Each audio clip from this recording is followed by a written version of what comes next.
In the first-class cabin of a luxury commercial flight, a black man walked in with a calm demeanor. White shirt, dark leather suitcase. No one knew he was Dr. Adrian Cole, CEO of the largest aviation technology corporation in the United States, Apex Systems. But in the eyes of the crew, he was just a black passenger dressed too modestly. When the captain stopped him and said, "This class is not for someone like you," the whole cabin froze. A chuckle came from the seat next to him. A white man shook his head and whispered, "He should go back to economy." No one knew that. In the next 12 short minutes, the insulted man would stop the entire flight, fire the crew, and cause the entire airline industry to re-examine its own culture. This is not just a story about power. It's about dignity and quiet wisdom. A valuable lesson in how justice can speak without a shout. If you believe that true justice doesn't need to be heard by shouting, please like, share, and subscribe to join me in this true story where one man was silent, but the whole world stopped to listen.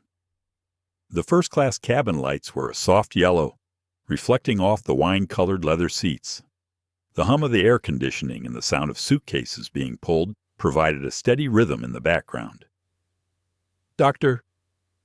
Adrian Cole boarded the plane with the air of a man accustomed to this atmosphere, but who didn't want anyone to know it. White shirt, no tie, an old watch on his left wrist, a ticket with his name clearly printed on it. First class, seat 2A. He chose to dress casually. Today was not to be served, but to observe. Apex Air Charter. A subsidiary of the corporation he founded was suspected of having problems with training and handling of passengers. Adrian wanted to see for himself, not through a report. As he placed his hand on his seat, a female voice spoke up, colder than the air conditioning. "Excuse me, sir." Captain Laura Briggs, the flight's captain, stepped forward with a stern expression. "This class of seat is not for someone like you." A few passengers turned. The air seemed to thicken in a split second. Adrian looked up, his eyes steady. "I think you're mistaken," he said softly. "Here's my ticket." Laura didn't look at the ticket. She looked at his face, then down at the suitcase, the dull leather shoes, the plain watch. "Maybe you misprinted the information," she said, then turned to the flight attendant beside her. "Call security to verify." In row 2C, a middle-aged white man named Richard Kane chuckled, his voice full of sarcasm. "Everyone wants to try first class these days." "Huh, dude, the economy cabin is in the back. Trust me, it's more comfortable for you." Adrian didn't reply. He just glanced at the yellow card hanging around the man's neck, the CEO of a former partner company that had tried to acquire Apex Systems project 2 years ago. Murmurs began to spread around the cabin. No one spoke loudly, but the look in their eyes said it all. He didn't belong here. Laura took the ticket from his hand, glanced at it, then abruptly threw it back. "Unverified. I'll need to confirm with check-in." The ticket hit Adrian's chest, slid to the floor, and lay in the middle of the aisle, a naked symbol of insult. A young flight attendant, Clara Voss, stood nearby, trying to suppress a confused look. "Captain, maybe there's a system error," she started to say, but Laura waved her off. "No need to explain. I know this type of thing." Adrian bent down, picked up the ticket, and brushed the dust off. He said nothing. A deep breath, a moment of silence. If anyone paid close enough attention, they would have seen him lightly touch the small earpiece attached to his collar and encrypted intercom. "Sophia, activate Protocol 3, he said softly, barely audible to himself. From the other end of the line, a female secretary's voice answered quickly. "Ethical monitoring mode activated. All camera data is being stored in real time. Dr. Cole. Adrian just nodded. No one around realized that this small action had just set in motion a chain of events that would change the entire airline. A travel blogger sitting in row 3B, Ethan Park, recognized this face. He opened his phone, started recording, and wrote a short note. Apex crew turns away black passenger in first class without checking ID. With just a tap of post, the news would be spread across social media in minutes. But in the cabin, everything was still, a weighty silence like the silence before thunder. Laura turned around, trying to smile politely at the other passengers. "Sorry for the inconvenience. We're just ensuring security standards," Richard Kane replied with a snort. "It's okay. I like this airline because they know who sits where." An elderly woman in row 1D looked at the scene and shook her head slightly. She wanted to say something, but stopped. On her face, there was something between shame and pity. Adrian stared straight ahead. There was no emotion on his face, only stillness, the kind of silence that had made his opponent, sitting across from him in the conference room, shake his hand when signing a contract. He knew that if he reacted now, things would turn out the way they wanted. Black people are too sensitive. But he didn't come here to be angry. He came here to make a point. Another flight attendant came over and whispered, "Captain, there's a rumor online about a black passenger being denied first class." Laura frowned. A rumor. Who posted it? Ethan Park, travel blogger. Over 1 million followers. At that moment, Laura felt her heart beat faster, but she still kept her voice cold. "We continue checking. The plane has not taken off yet, so I am still in command." Adrian sat down and slowly buckled his seatbelt. No one knew why, but the atmosphere had suddenly changed like before a storm you knew was inevitable. And then, while the plane was still on the ground, the silent test that Adrian had initiated began to reveal its power. In a few minutes, the world would know that the person who had been humiliated today had the power to stop the entire flight. The first-class cabin was dead silent. Laura Briggs stood in front of Adrian, her arms crossed, her eyes no longer hiding her contempt. "Can you show me your identification?" she said, her voice cold and challenging. Adrian held out his ID. Laura glanced at it, then pursed her lips. "No membership logo," she said quietly, then turned to Clara, marked unverified. Clara hesitated. "But, Captain, I haven't scanned my pass yet," Laura interrupted. "Do whatever I tell you. Label your profile as unverified passenger. I don't want any trouble on this flight." A beep sounded from the flight attendant's tablet. Adrian Cole's name was now red-flagged in the system, unverified. The ticket in his hand became a tool of humiliation. Laura took it, glanced at it, then threw it back, the thin paper hitting his chest and falling to the floor. "You should go back to your seat before I call security." The words "call security" fell into the silence like a small knife. A few passengers looked up.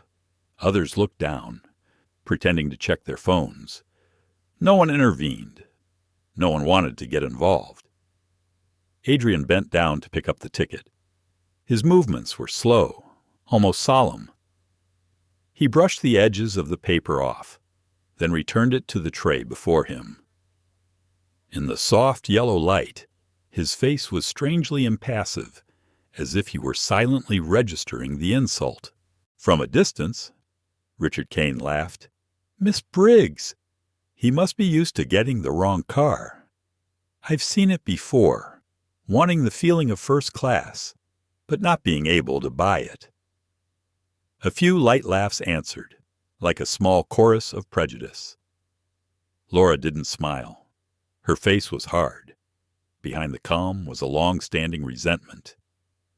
She had been a captain at Skyreach Airlines, a small airline that Apex Air Charter had acquired last year.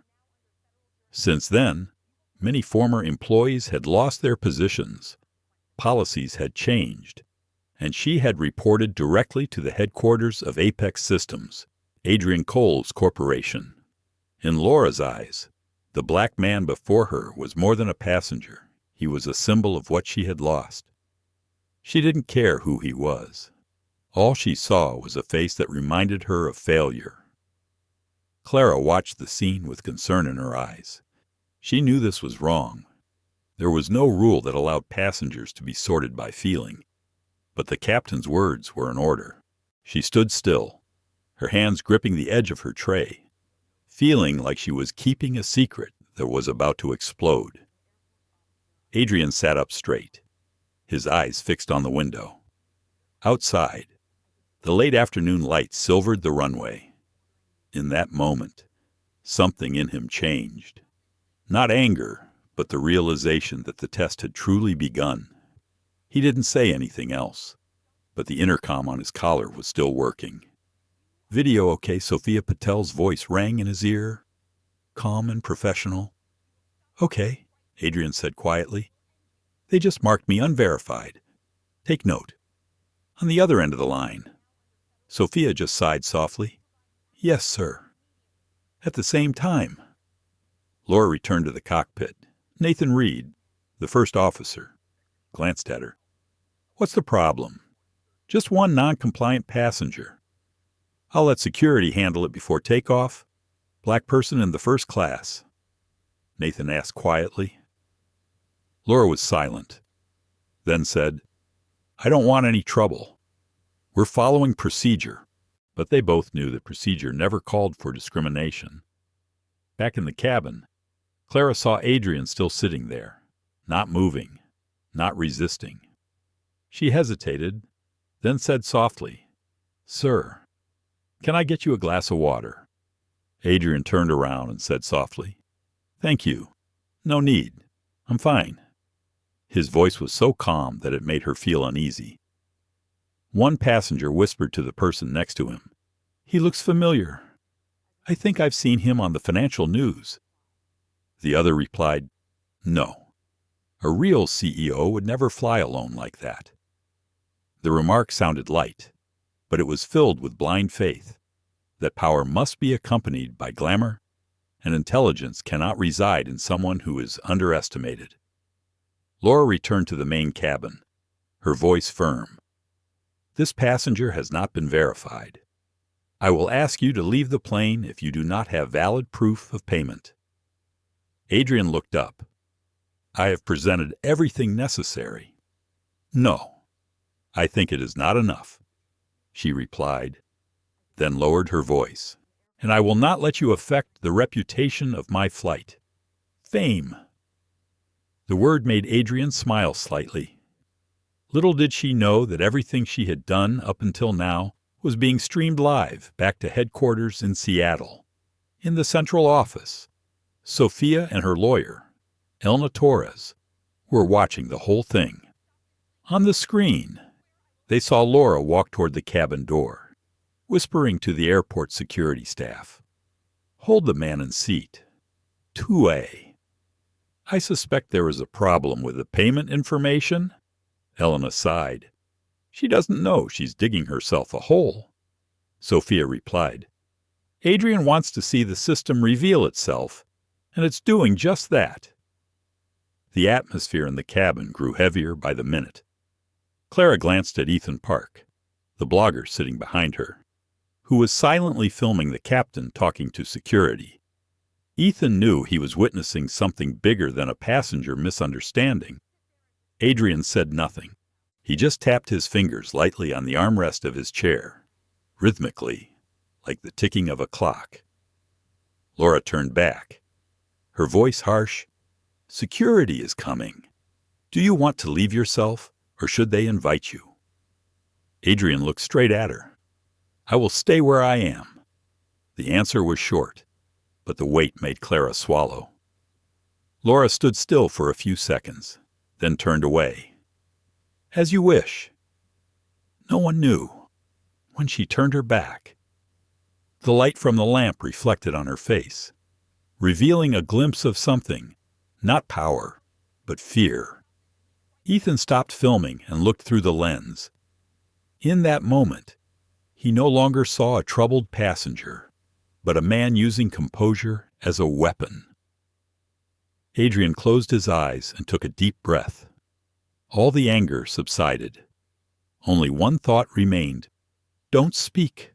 Let them speak for themselves. Outside, the sun was setting behind the runway.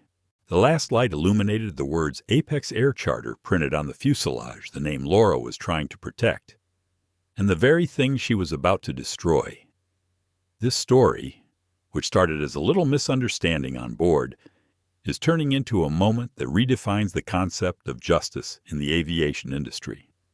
And that is when prejudice is no longer hidden in plain sight, but exposed naked, right in the air of a society still learning to face itself. The media storm has not yet begun, but the first clouds are gathering over Seattle. And when the network signal reaches Ethan's phone, the world will know that justice is about to awaken in silence. Adrian sat quietly in his seat, his eyes fixed on the window, where the runway was gradually being covered by the pale yellow light of the afternoon. No one knew that what he felt was not anger, but a calculated anticipation. Every word and every action of Captain Laura Briggs had been recorded, not by security cameras, but by the internal surveillance system he had designed himself. He lightly touched the earpiece attached to his collar. Sophia, activate Protocol 3. His voice was low, even almost emotionless. On the other end of the line, Sophia Patel, his executive assistant at Apex Systems headquarters in Seattle, responded immediately. Confirmed. Protocol 3 is active. Dr. Cole, real-time backups of cockpit and cabin camera feeds are being made. The crew ethics analysis system is in monitoring mode. Adrian nodded slightly. Don't interfere. Sophia, just observe. I want to see how far they'll go. On the other side, Sophia hesitated. Yes, sir.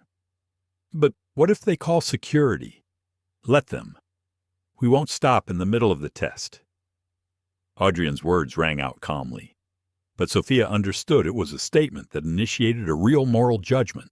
In the cabin, Laura continued to move between the rows of seats, her voice steady and slightly annoyed.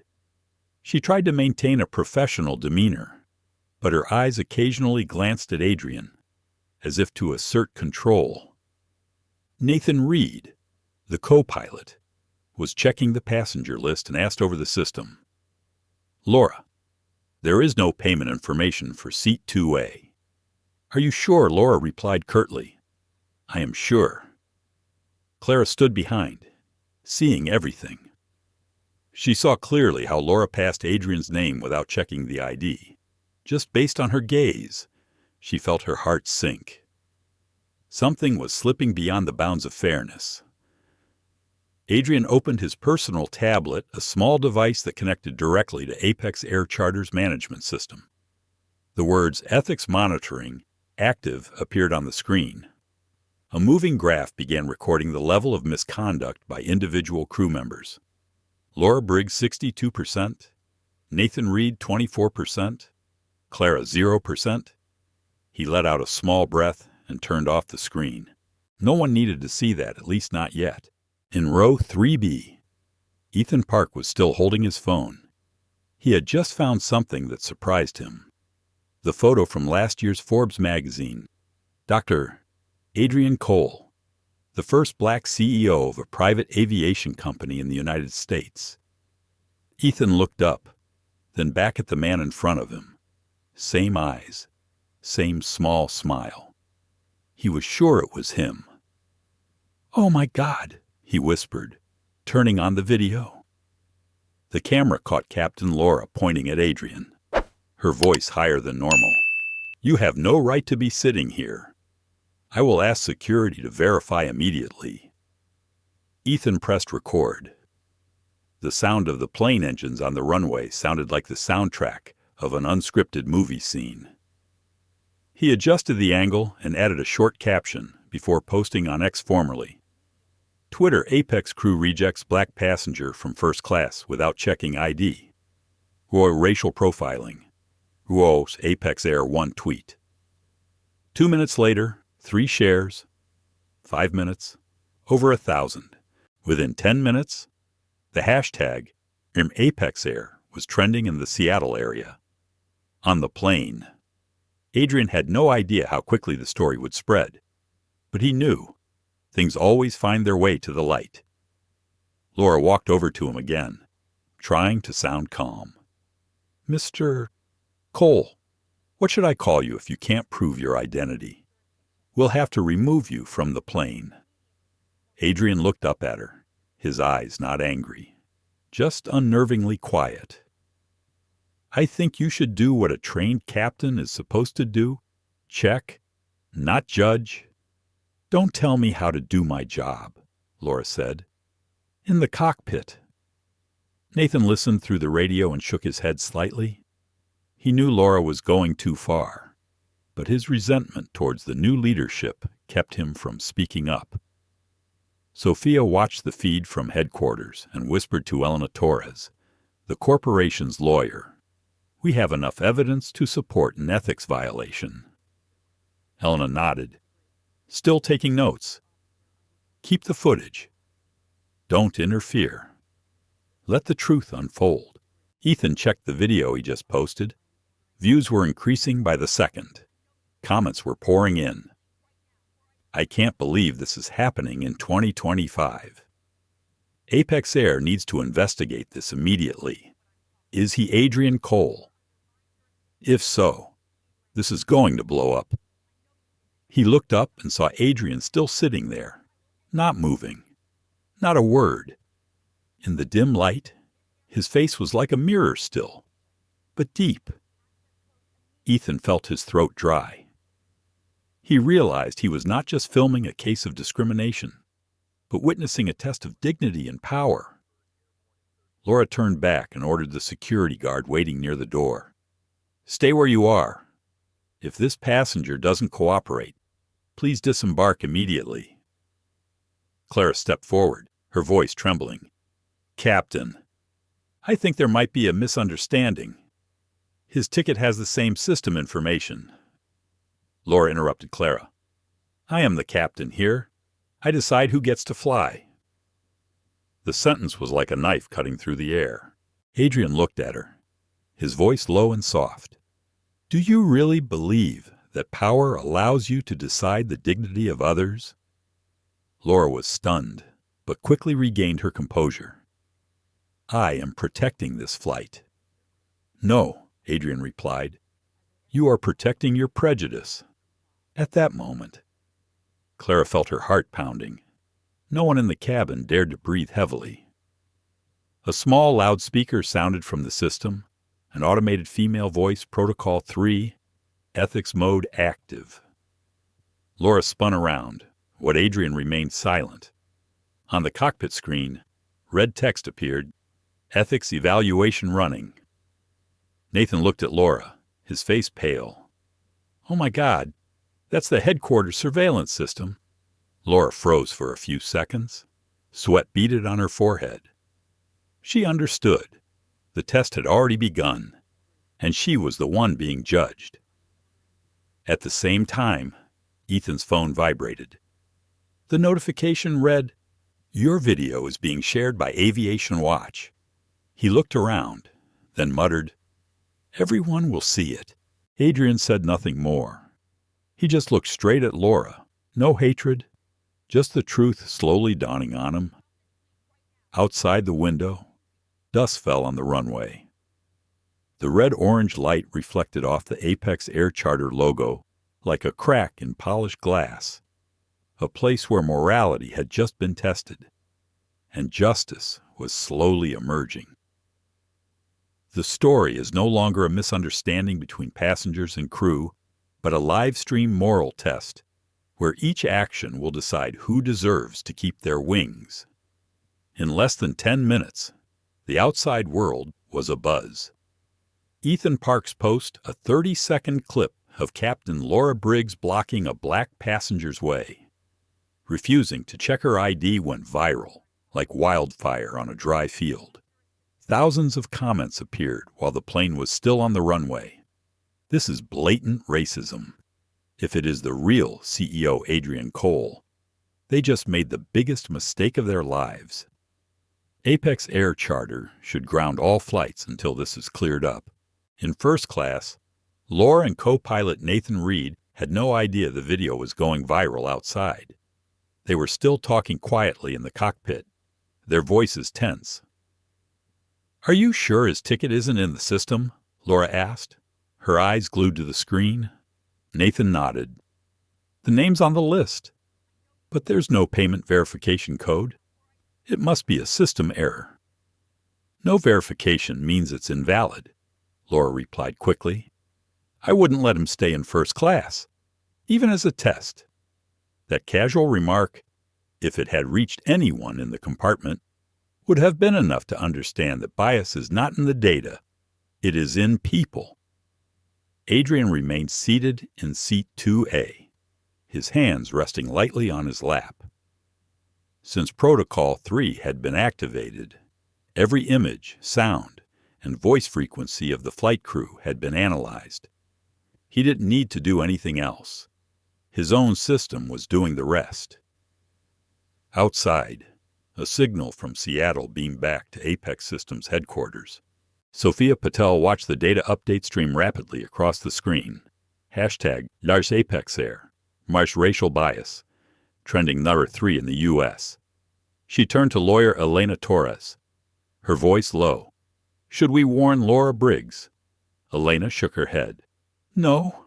The more we interfere, the more exposed she will be. Let them show their true colors."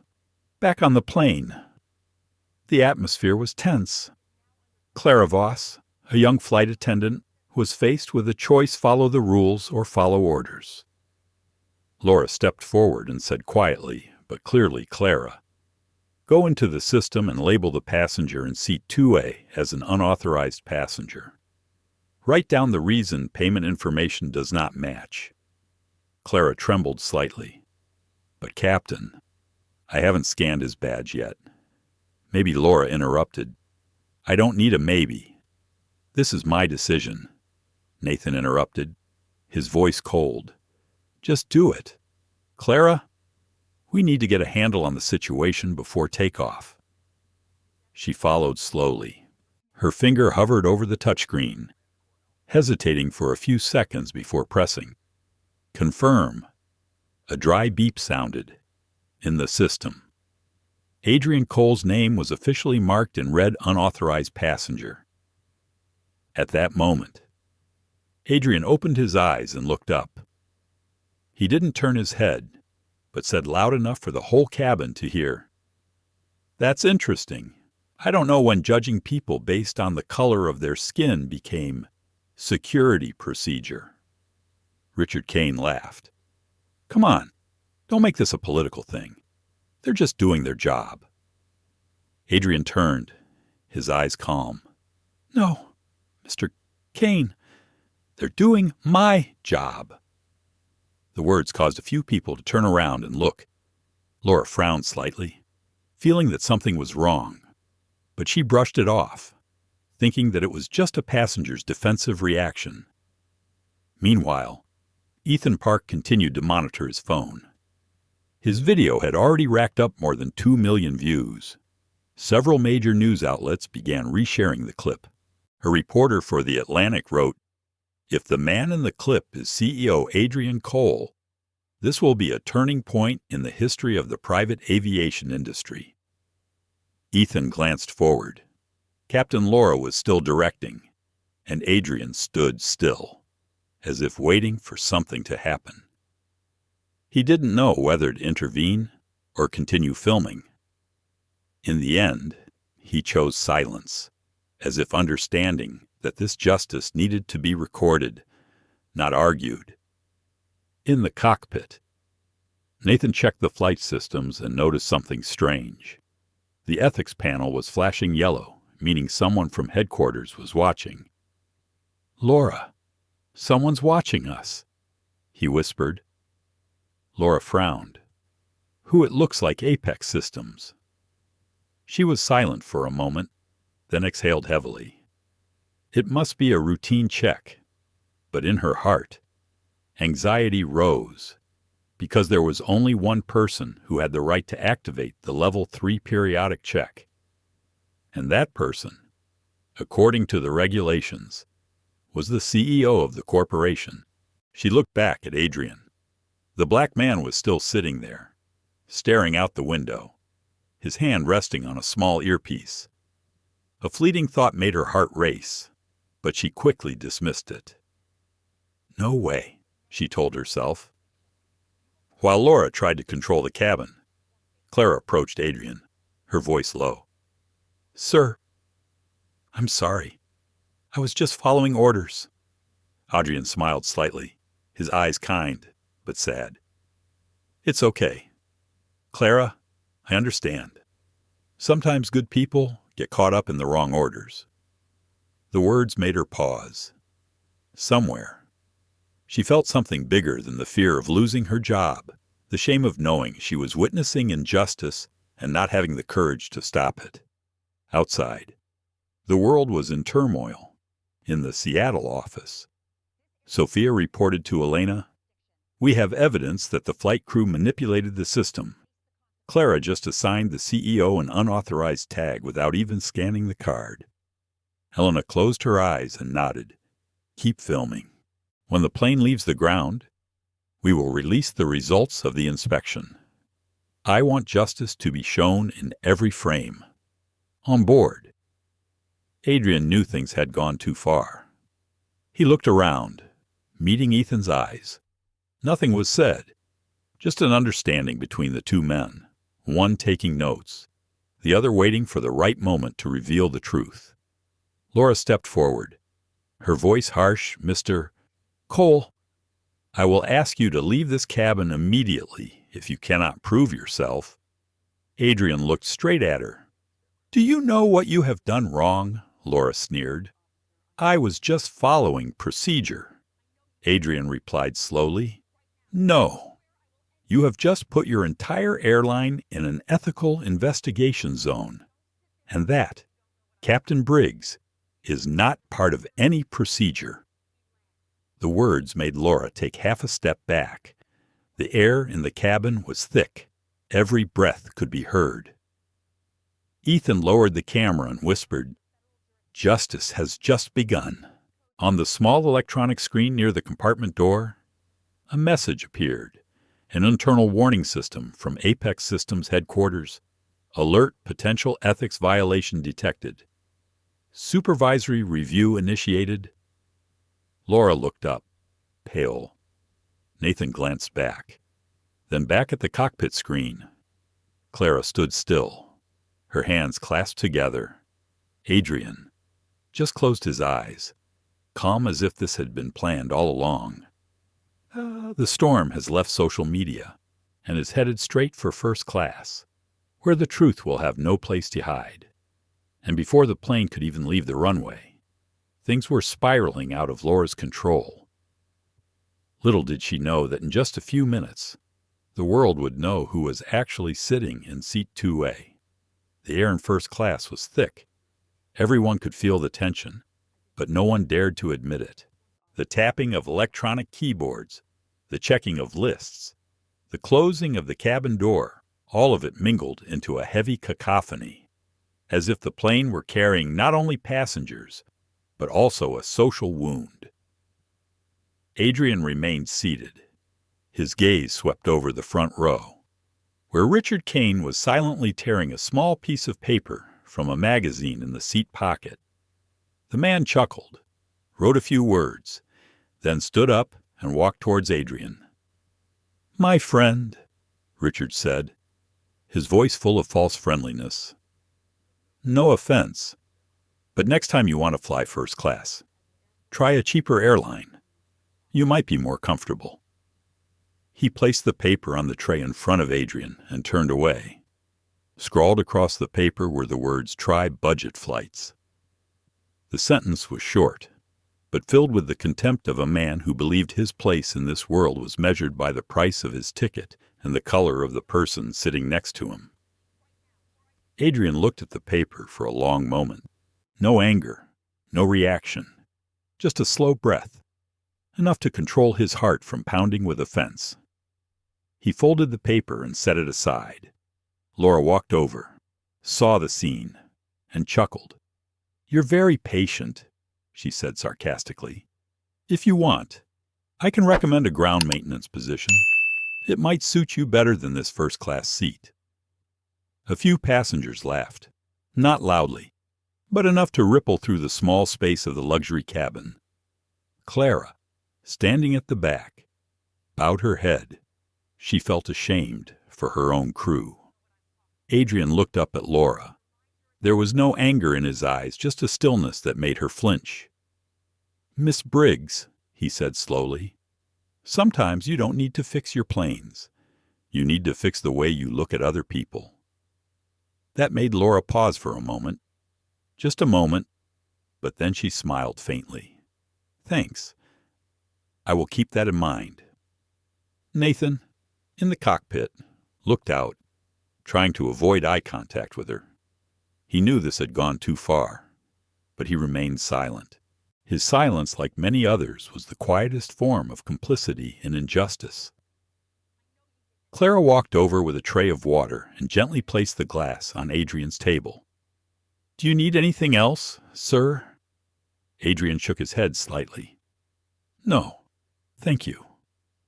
His voice was low and soft, but there was a power behind it that made Clara choke. She knew this man was not afraid. He was just letting the world reveal itself. Richard returned to his seat and whispered to the man next to him, "See, the world is upside down. Anyone would think they could sit here." The man nodded. "That's right. First class isn't just about sitting. It's about belonging." These statements, seemingly just gossip, accurately reflect the way society divides boundaries by money and skin color, a prejudice more subtle than any law.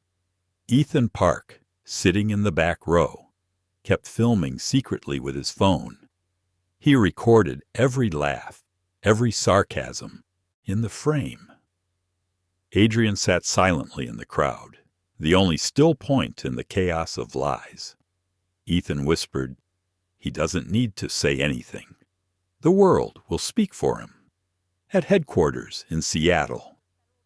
Sophia Patel looked at the data stream, her eyes narrowing. "Laura Briggs has just been verbally abusive to a passenger. The system has recorded abusive language and voice." Elena Torres raised her head, her voice firm. "Flag for serious violation. We are not interfering, but all evidence will be presented to the Aviation Ethics Board." Sophia nodded, but her eyes remained sad. If she knew who she was insulting, Elena replied, coldly but precisely, "Justice does not need to be foretold. It just needs to be witnessed." Back in the cabin, Laura continued walking through the rows, a fake smile plastered on her face. "Sorry for the delay. Passengers, we're verifying some security information," she said, her voice smooth as if the whole thing had never happened. Adrian remained silent. He understood. People like Laura did not change when challenged. They only changed when the truth was exposed to all. Richard Kane leaned back in his chair, his voice loud enough for everyone to hear. Luckily, they checked. "I wouldn't want to share a compartment with someone I don't know. Safety first, right?" A few others nodded slightly.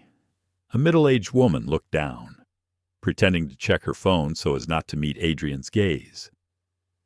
In the world of first class, silence is the language of complicity. Ethan looked around, clearly sensing two parallel worlds. One side, the fake power of self-righteous people. The other side, the real power of a person whose silence alone made the whole cabin reflect on itself. Adrian looked at the tribe budget flights note again. then folded it up and put it in his pocket. A small gesture, but a silent promise that one day the note would become evidence of something bigger, the collapse of a rotten moral system. Clara looked at him, whispering as she passed, "I apologize for everything." Adrian only responded with a look, a slight nod, as if forgiving, but also as a reminder that everyone was being tested in this same cabin. Laura stood near the cabin door, looking at her watch. Little did she know that, in that moment, Ethan's video had already racked up over 8 million views, and the name Captain Laura Briggs was beginning to appear on the news headlines. But in her mind, everything was simple. An illegible passenger had just been put in the right place. Little did she know, in just a few minutes, every position on this plane would be turned upside down. Outside, the runway lights had just come on, reflecting off the fuselage of the plane the words Apex Air Charter, a name that was being mentioned everywhere, but not because of its luxury. In first class, a black man remained seated, his hand on his ticket, as if keeping justice from falling from his grasp, and amidst the half-laughs of the crowd, only one person understood. His silence was the strongest fuse they had yet to see. Laura, who believed she was teaching a passenger, had no idea that the real lesson was for herself. At Apex Systems headquarters in Seattle, the lights in the control room were still on well past office hours. A large screen hanging on the wall displayed dozens of cameras transmitting data from Flight AX-209, the flight on which Dr. Adrian Cole was sitting. Sophia Patel, Adrian's executive assistant, stood in front of the screen, tablet in hand. Next to her was Elena Torres, the group's legal counsel. Both were staring at the data stream from first class. Clara Voss just logged back into the system, Sophia said. She's trying to change the status of passenger 2A from unauthorized to pending verification. Elena frowned. Is she atonement or cover-up? Not sure. But then Nathan Reed accessed the master control panel, for what Sophia tapped the screen a few times. Zooming in on the log, he changed the captain's access time code, erasing Laura's voice recording in the cockpit. Elena took a deep breath. So they're trying to cover their tracks. Activate Level 1, Ethics Breach Alert. Sophia nodded and acted quickly. A warning sound echoed softly in the room. Then a series of red lights on the electronic board flashed. On the screen, a message appeared. Alert crew data, tampering detected. AX-209. Okay, Elena said firmly. I want all that data backed up and sent to the Aviation Ethics Committee. Not a single byte is allowed to be edited. Sophia tilted her head to look at her watch. Does Adrian know they're manipulating? Probably not, but he definitely knows. Outside the window, Seattle was shrouded in a cold fog. The lights reflected off the glass wall, casting a silent image of two women managing a crisis. In first class, Laura and Nathan still didn't know they'd been marked. Nathan was leaning over the side monitor, frantically typing in commands. Let's save the day. Laura, if headquarters sees the data corruption, they'll think it's the system. Laura nodded quickly. Delete all my voice logs, except for the troublemaker. He didn't cause trouble, Clara blurted. Laura spun around. What did you say? Clara swallowed, avoiding eye contact. Nothing. Captain, in the corner. Adrian sat still. He watched every movement, every glance, every word. Occasionally, he smiled slightly, a smile that only those who knew the true power of power could understand. Ethan Park continued filming. From the new angle, Laura's face was clearly visible under the light. Every line was tight and tense. He knew this was the footage that would blow up on social media. And that was true. In Seattle. As Sophia sent out the internal alert, major news sites began receiving alerts from Apex Systems' automated media system. A line ran across Channel 7 News Apex Air Charter suspected of racial discrimination against black passengers on flight AEX 209. An editor read aloud, "According to initial information, this passenger could be Dr. Adrian Cole, CEO of parent company Apex Systems." Sophia looked at the words that appeared and clenched her fists slightly. "Elena, the news is out." Elena nodded. "Good. Now let the public do the rest."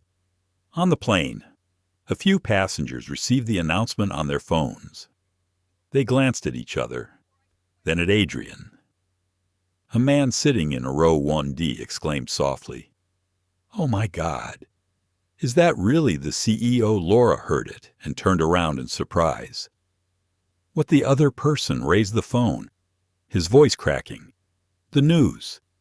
They say the man in trouble is Adrian Cole of Apex Systems." All the noise seemed to stop. Nathan turned to Laura. Are you kidding me?" Laura froze, her face pale.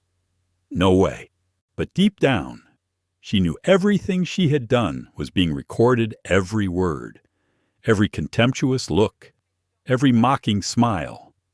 Adrian turned, his voice low and slow. "You're right. Captain Briggs. Not everyone deserves to sit in first class. But today, perhaps you were in the wrong seat." No one said anything.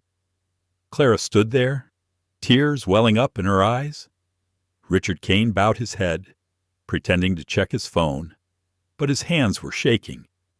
Ethan lowered the camera, knowing he had just captured a moment aviation history would never forget. At headquarters, Sophia watched the flight's reaction on camera. When she saw Adrian's eyes looking straight at Laura, she whispered to Elena. That was the moment when justice woke up. Elena nodded slightly. There was no need for a court. The truth found its audience. A few minutes later, the plane's warning system lit up. On the screen in the aisle, the message appeared clearly. Breaking news. Apex Air Charter under investigation for racial discrimination against black passenger. A small bell rang out, along with an electronic voice resounding evenly. Internal message flight AX-209 is being monitored by Apex Systems headquarters. All crews are requested to remain in position. Laura looked up, her eyes panicked. What the hell? Nathan plopped down in his chair and whispered, "We're done for?" Clara was silent. She turned to Adrian, her lips trembling. Who are you?" Adrian looked at her, not angry, just gently. Someone who wants to believe that this system can still be fair. Outside, the runway lights shone through the windows. Inside the cabin, the air seemed to freeze. No one dared to speak. Only the small loudspeaker continued to blare, reminding the crew to remain silent and await instructions. From Seattle. Sophia looked at Elena. Should we contact Adrian? Elena smiled slightly. No. He is teaching the world a lesson the law never taught, that justice does not need to be shouted to be heard, and high up in the air, amidst a first-class cabin once filled with scornful laughter, one man's silence was making the entire system tremble. The truth is no longer a secret in a closed chamber. It has come out into the light, forcing an entire system to face itself. What happened next was unexpected, in first class, while everyone was still immersed in tense silence. Ethan Park received a series of messages pouring in on his phone. News, pictures, comments, all revolving around the same name, Adrian Cole. Ethan opened the X app, formerly Twitter, where his video had racked up 10 million views in just 40 minutes. He took a deep breath, feeling his heart race. Then, without hesitation. He typed a few words that would change not just this flight, but the entire private aviation industry. The person being discriminated against in the video is not an ordinary passenger. He is Dr. Adrian Cole, CEO of Apex Systems, owner of Apex Air Charter. He pressed post. That line, like a cold knife, tore open the veil of truth. 10 seconds later, a young passenger looked at his phone, eyes wide, and then let out a gasp. "Oh my God, is that really him?" Another looked up. "You mean the man in seat 2A?" The cabin was instantly engulfed in a wave of silence. All sound was gone, only the wind passing through the fuselage. Laura Briggs, the captain, turned her head slowly. Her eyes stopped on Adrian. Her face seemed frozen. In her mind, every memory of the words and gestures of contempt just now appeared clearly, like a replay of a movie. Nathan, sitting in the cockpit, read the announcement on the electronic board. CEO Dr. Adrian Cole confirmed onboard AEX 209. He swallowed, his voice trembling. "Laura, this is real. He is the owner of the airline." The captain did not reply. She stood there, in the middle of first class, where moments before she had been absolute power, now a minor figure in the storm of truth. Adrian looked around. All eyes were on him, a mixture of surprise, shame, and fear. He slowly removed his headphones, set them on the tray table, and stood. There was no shouting, no angry gesture, just a terrifying calm. "Captain Briggs," he said, his voice low and clear, "you have just insulted the owner of this plane." He paused for half a second, then added, "And you did it, in front of the whole world. No one dared to breathe." Laura was petrified. Her face went from red to white, then completely pale. "You! What did you say?" Her voice was weak and broken. Adrian walked slowly closer, each step firm. "I am Dr. Adrian Cole, CEO of Apex Systems. The person you think is unqualified to sit here is the person who signed the contract to hire you 3 years ago." A shiver ran through the cabin. Richard Kane, who had left the tri-budget flights note, tried to smile, but his lips trembled. He tucked the magazine into his pocket, as if to bury his embarrassment. Laura opened her mouth, but no sound came out.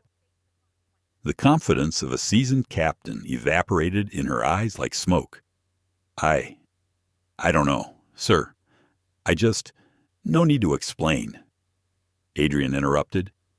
"You had the opportunity to check my ID, but you chose not to.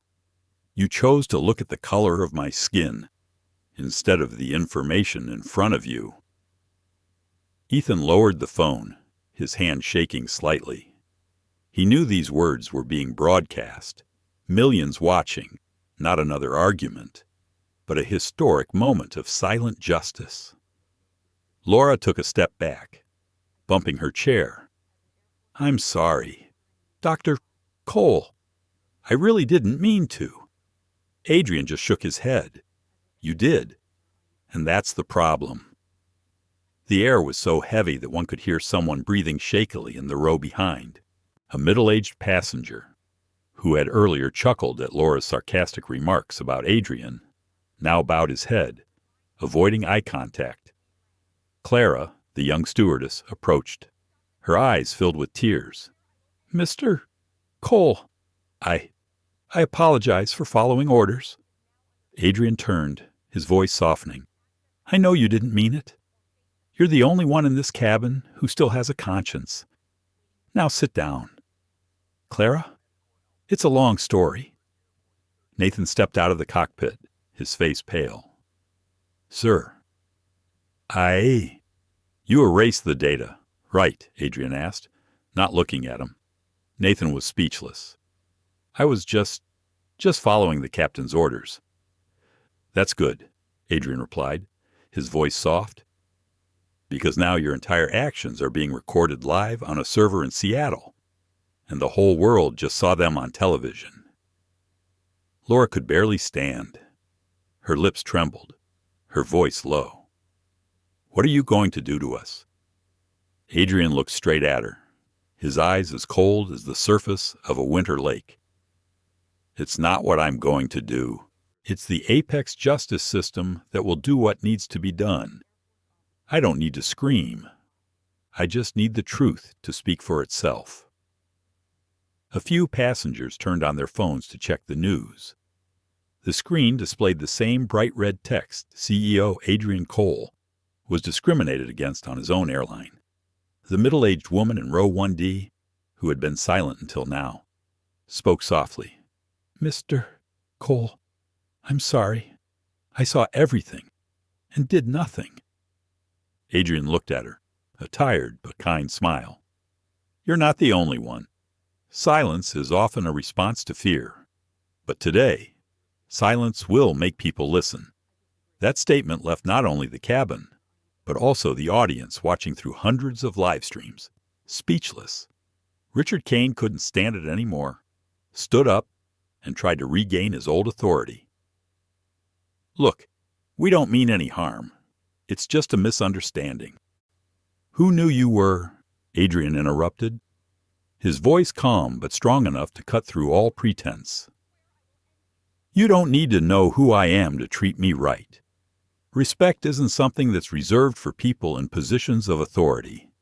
It's something that every human being should have, whether in first class or economy. Richard stepped back and sat down, his face downcast. There was no sound in the cabin. There was only the steady sound of the plane's engines, like the heartbeat of justice reviving. Laura took a deep breath and tried to say, Sir, I'm sorry. I truly regret it. Adrian looked at her, his eyes softening, but his voice was still cold. You had a chance to change before things got to this point. But you chose to believe in prejudice over data, and now the data has betrayed you. He turned to Ethan. Mr. Park. Ethan looked up. Yes. Sir, thank you for capturing the truth. Don't turn off the camera. People need to see this moment not for me, but for the next person who will get on that plane and not be judged by the color of their skin. Ethan nodded, tears streaming down his face. He understood what he had witnessed not as a scandal, but as a new beginning for justice. Adrian sat down, slowly buckling his seatbelt. He needed no more words.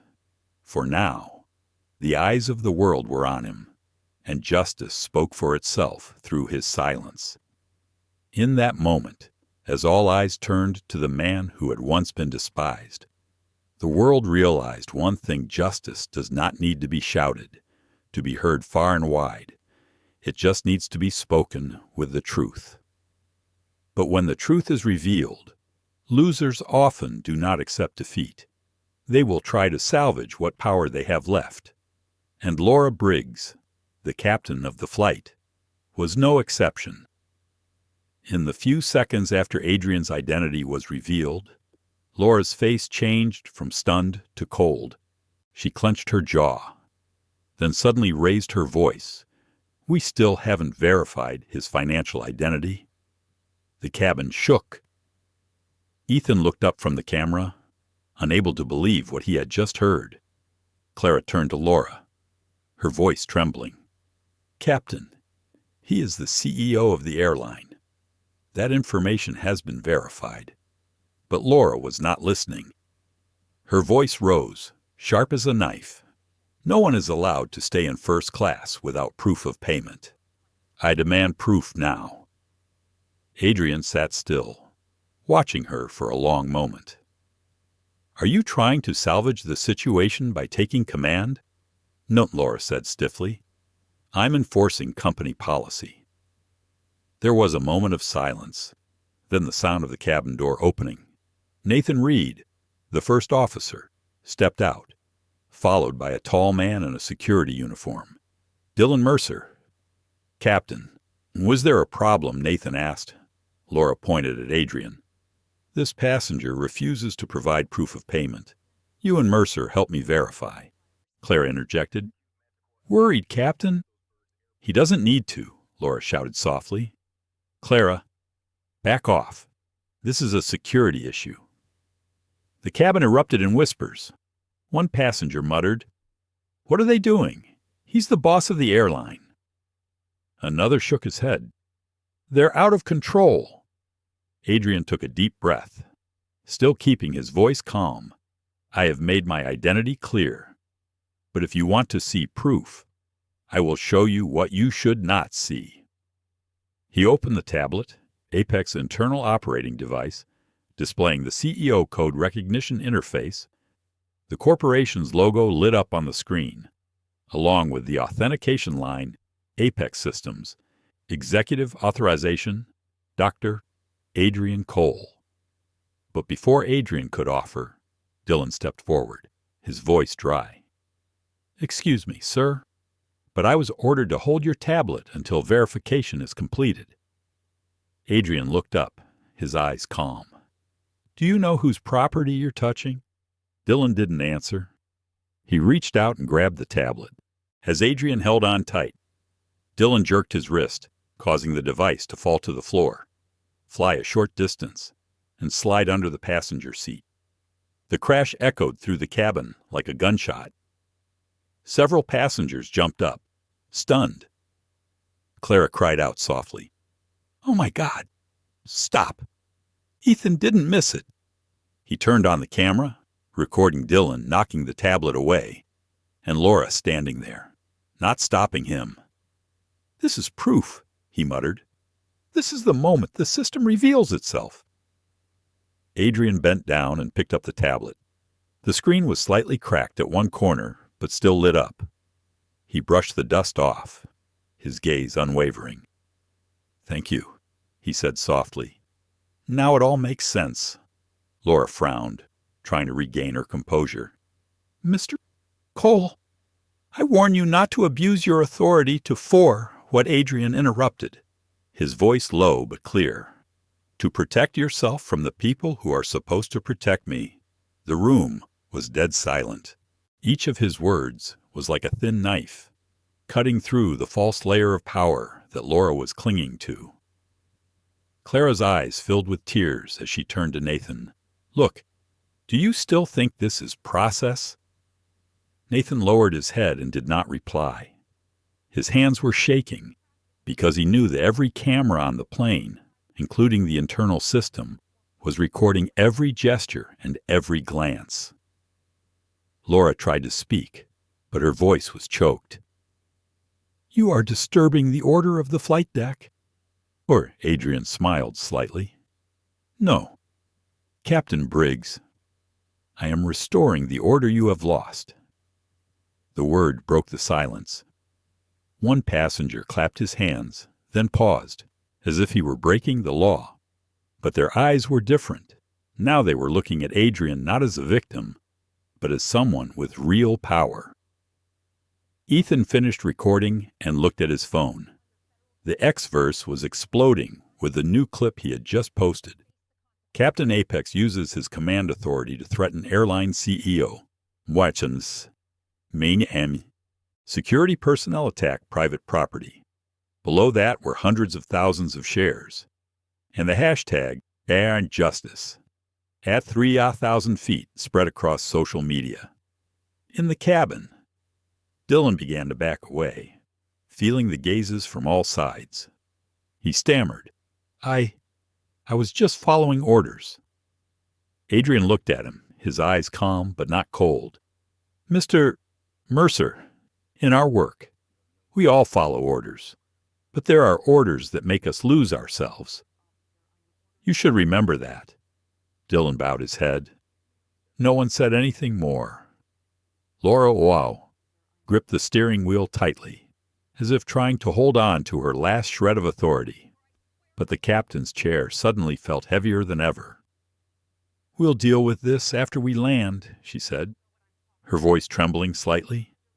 Adrian replied calmly, There's no need to wait until we land, because from now on, everyone on this plane, including you, is being monitored live from Apex Systems headquarters, and they're watching how you handle this." Laura turned around and saw the screen in front of her, flashing. On it, a new message appeared. "Live feed connected. Headquarters monitoring active." She took a half step back. The light from the screen reflected in her eyes, and in that moment, the only thing that held power was the fear of being exposed. Adrian sat down, folding the cracked tablet back into place on his lap. "Now," he said softly, let justice take its course." The first-class cabin fell silent. A heavy but necessary silence, like the last breath before the real storm begins. In the sky, about to take off, justice is still slowly preparing its wings, ready to land where it deserves to be touched. In first class, no one said another word. The engine hummed softly on the floor, like the heartbeat of an animal holding its breath. Adrian Cole sat still, eyes staring straight ahead, his hand resting lightly on the cracked tablet, a symbol of the insult he had chosen to respond to, not with anger, but with intelligence. Then he turned on the monitor, connecting to the company's internal communications system. A deep female voice rang out from the aircraft speakers, clear and authoritative. "This is Elena Torres, Senior Legal Counsel of Apex Systems. Under the direct direction of the CEO, Flight AEX 209 is currently undergoing a legal internal ethics review."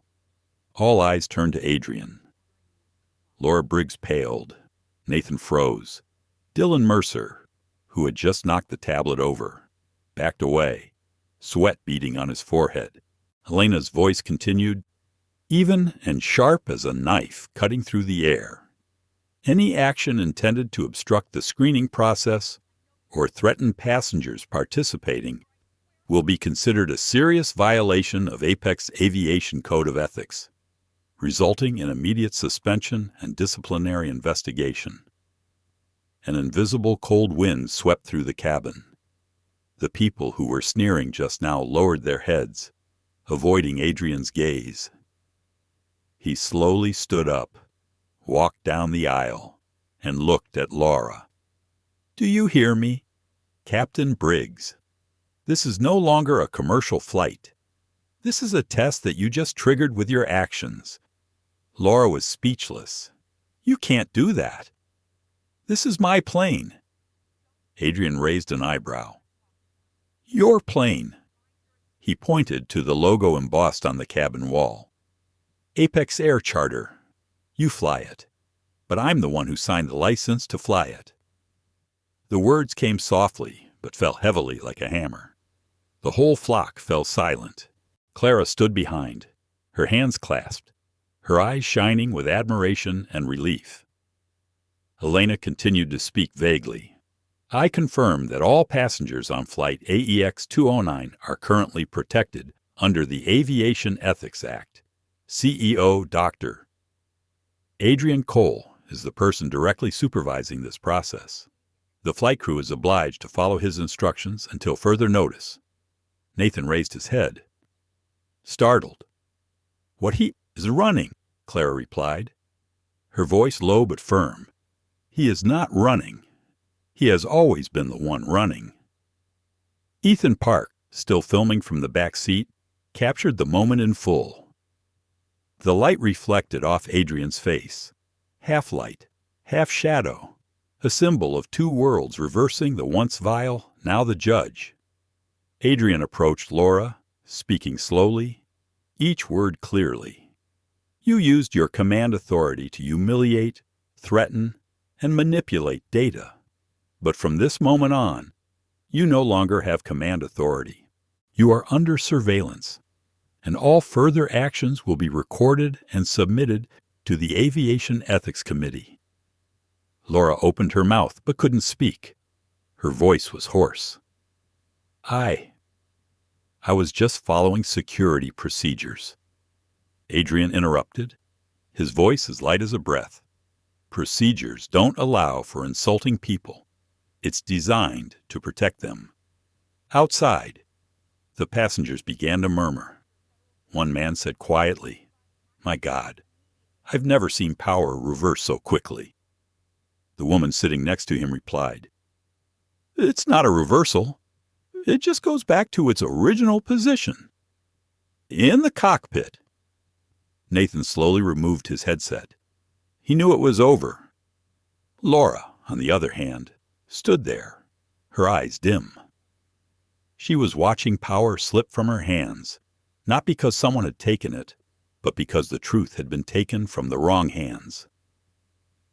Adrian turned to Dylan Mercer, who was still standing by the door of the compartment. "Mr. Mercer, do you have anything to say before my report is sent to headquarters?" Dylan bowed his head, his voice low. "I apologize, sir. I acted on orders." Adrian nodded slightly. "I know. But remember, blind loyalty is the shortest path to injustice. From now on, you are allowed to sit down, no longer responsible for anyone." Dylan sat in the back row, silent, his face ashen. Elna spoke again over the loudspeaker. "Oh, Dr. Cole, headquarters has received all images from the cockpit cameras.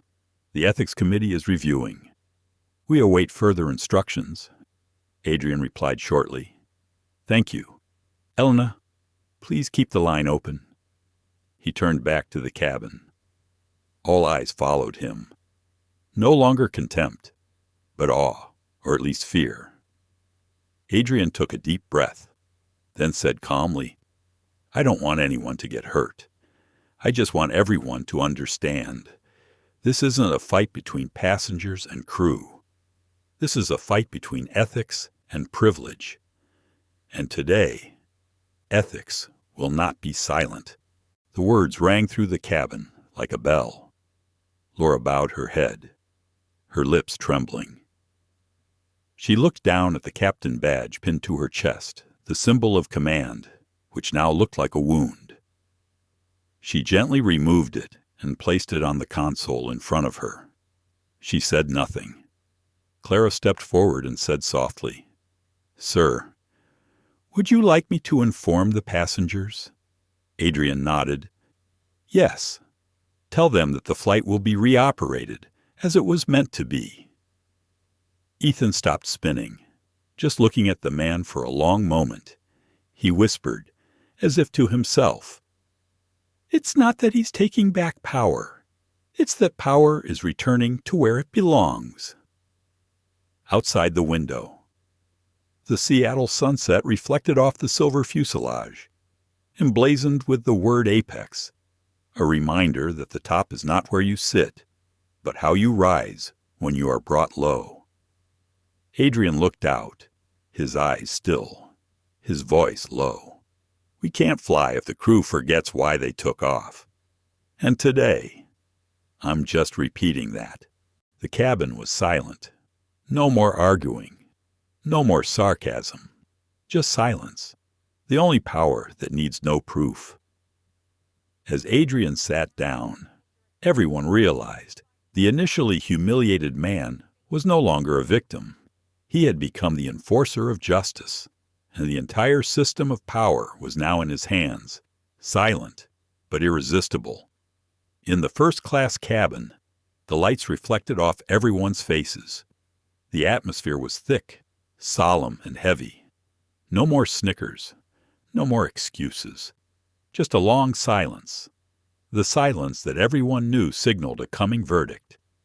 Adrian stood up. His voice was low, slow, but clear over the intercom. "We will not fly again until justice is served on this plane." He paused, looking around. His eyes held no anger, only the disappointment of someone who had believed in the system he had built and now watched it tainted by the very people who ran it. Captain Laura Briggs. His voice startled Laura.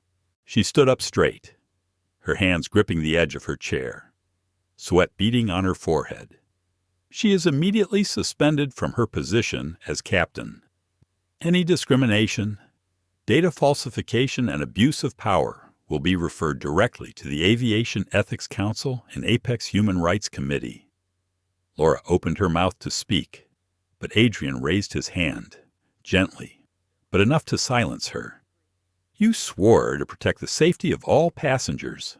Today, you forgot that safety is not just about technology. It is about human dignity. He turned to Nathan Reed. The first officer bowed his head. Nathan Reed, you are dismissed immediately for complicity in manipulation of passenger data. Nathan took a deep breath and said softly, I apologize, sir. Adrian simply replied, It doesn't matter if you apologize to me. Apologize to yourself for trading honesty for peace. His eyes landed on Dylan Mercer, the large security chief, who seemed to be shrinking in his chair. Dylan Mercer, you are hereby terminated immediately for battery and trespassing. Passengers are never to be subjected to violence, no matter what uniform you wear. Dylan bowed his head, his voice trembling. I understand. I accept. Adrian nodded slightly, then looked at Clara. She was startled, her heart pounding. Sir, He raised his hand to stop her. Clara Voss, you are not being disciplined, but you are still part of the failed crew. You will be placed on administrative leave to re-enroll in aviation ethics and equality. And if you wish, you can return as a role model for the next generation. Clara was stunned, tears rolling down her face. Thank you. I will never forget this. Adrian turned to the passengers. His eyes fell on Richard Kane, the white man who had left the tri-budget flight's note. And you, Richard Kane. His voice was so low that the cabin held its breath. You have made rudeness your hobby, and discrimination a habit. You have not only insulted me, you have insulted everyone who has ever been disrespected because they are not like you. Richard swallowed, trying to maintain his composure, but his hands were shaking. Adrian continued, From now on, you are banned from flying Apex Air Charter for life. A few passengers nodded, but no one objected. In that moment, the cabin was no longer first class, but a courtroom in the sky, where justice was pronounced not by the judge, but by the person who had been wronged. Adrian turned back, tapping the tablet screen. Elena, he said, confirm these decisions before the legal counsel. Elena Torres' voice came over the speaker system, calm and clear. This is Elena Torres, Apex Systems Legal Counsel. All decisions just announced by CEO Dr. Adrian Cole are legal and effective immediately under Article 4.3 of the Aviation Code of Ethics. The individuals named will be further investigated after landing. The sound echoed throughout the cabin, even into the cockpit. Laura felt herself being stripped of power in the space she once dominated. Her lips trembled, but she could say no more. Ethan kept filming. He whispered to himself, The whole world is watching this. A man who doesn't scream, doesn't retaliate, just lets justice speak for itself. A passenger stood up and clapped, then another, then the whole carriage. Not a boisterous applause, but a slow, quiet clap, the sound of awakening. Adrian looked around, smiling slightly. Thank you. But remember, this is not my victory. This is the beginning of a new standard respect. He sat down and looked out the window. The sun was setting, the plane half yellow, half dark. It was like two worlds had switched places. Laura took off her captain's cap, placed it on the table, and quietly left the cockpit. Nathan followed, saying nothing. Dylan bowed his head and walked slowly to the back of the cabin. Richard Kane sat still. No one forced him to leave, because shame is sometimes the worst punishment. Clara stood there, watching Adrian. Her eyes were no longer filled with fear, but with gratitude. Aki Ethan turned off the camera and said softly, "For the first time in my life, I may have seen justice being done in midair." Elena was still speaking over the loudspeaker.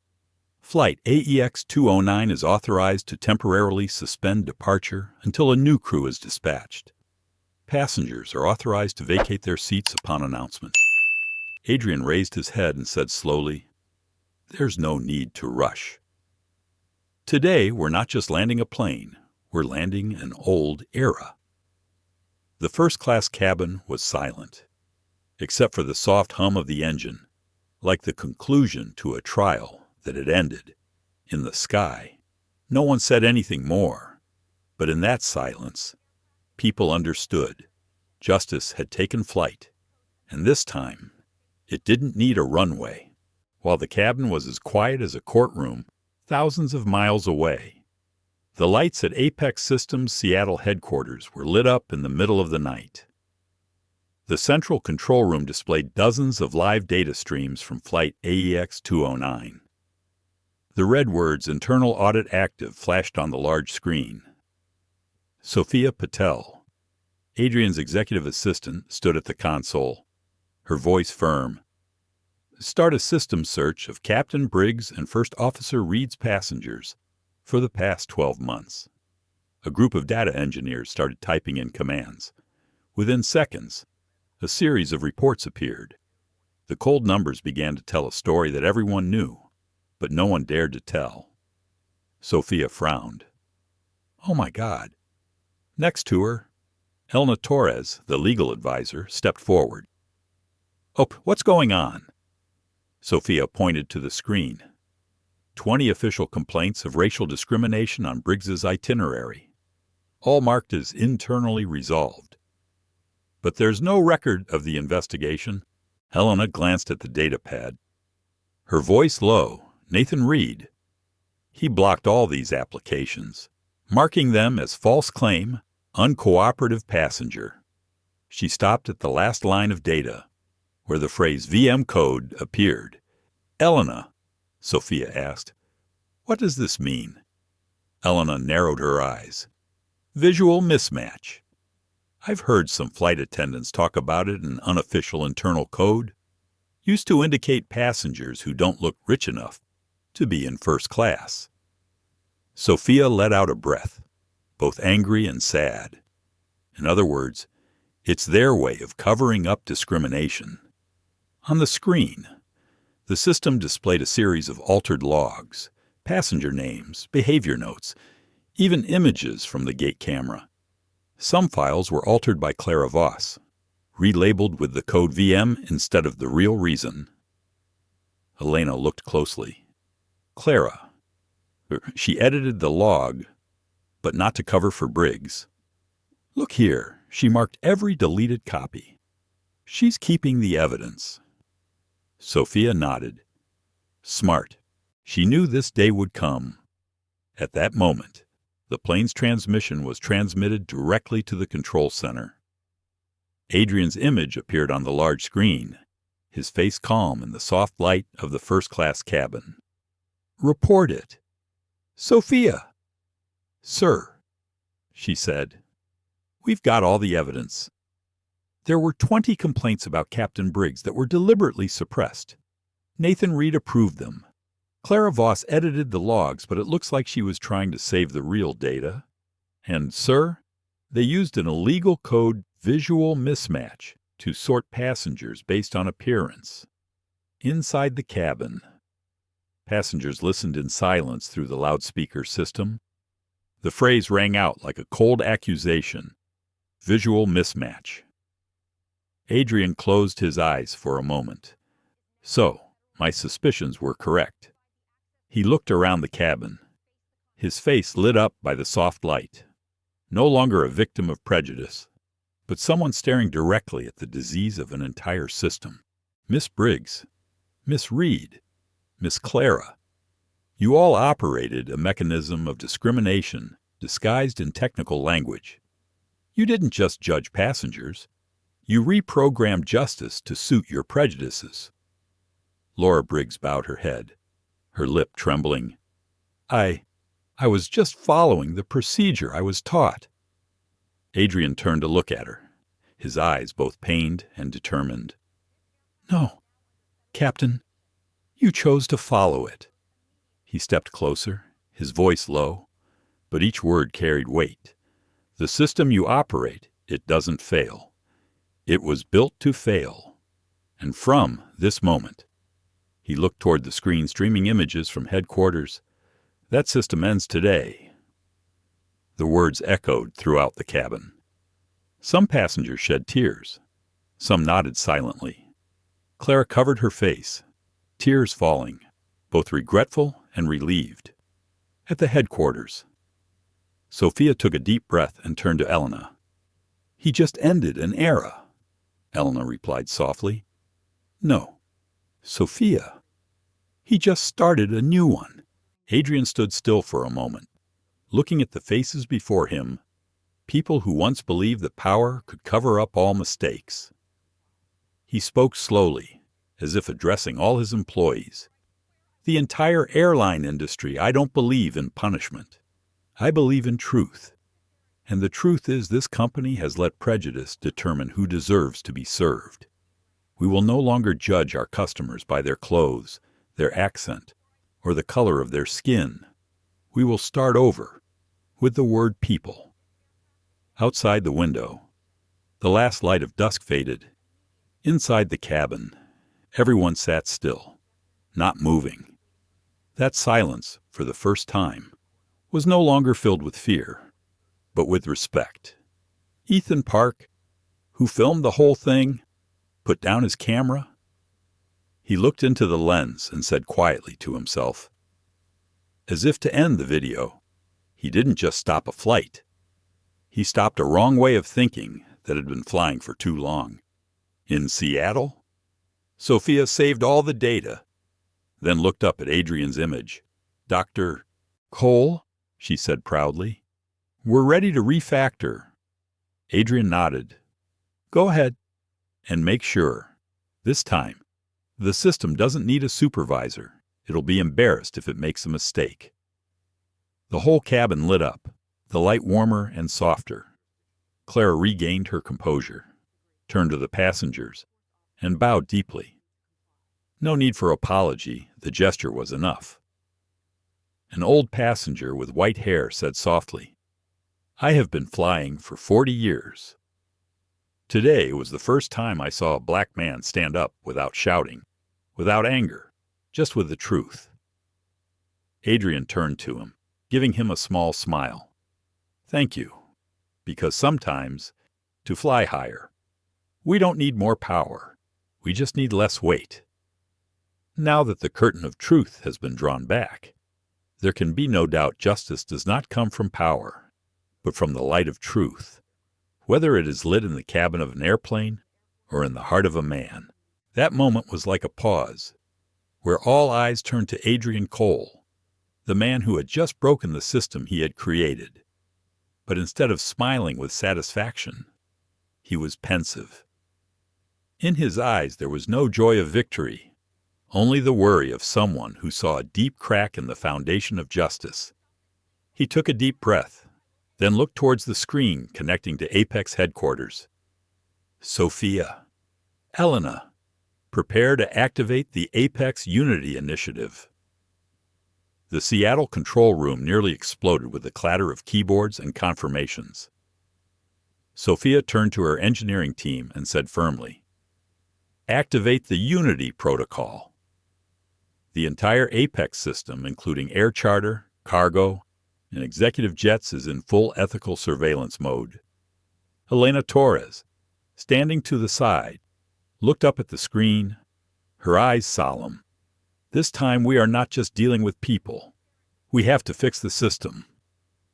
A line of text ran across the large screen Apex Unity Initiative. Rebuilding fairness from within. In first class, passengers began to see notifications on their personal screens. Under the airline logo, a new message appeared. Apex is committed to eliminating all forms of discrimination. Every flight from now on will be monitored equally by the Skyfair AI network. Adrian looked around the cabin, his voice deep and resolute, full of humanity. Today, we are not just ending a mistake, we are starting again. I have authorized the launch of the Apex Unity Initiative, the largest reform program in the history of the company. Clara, still standing by the chair, whispered, "Unity, unity." Sir Adrian nodded. Yes, because justice cannot exist if we continue to divide ourselves into groups of who is more worthy to serve than whom. He held up the tablet, and a new interface appeared, an AI system that analyzed passenger data not based on race, name, or appearance, but only on booking codes and secure credentials. Skyfair AI Network, he explains, is an artificial intelligence designed not to classify, but to eliminate bias. It doesn't care who you are, rich or poor, black or white. It just cares that you're human. A few passengers chuckled, but this time it was a laugh of understanding, not sarcasm. Ethan Park, still filming, tilted the camera slowly, capturing the moment the light from the screen reflected on Adrian's face.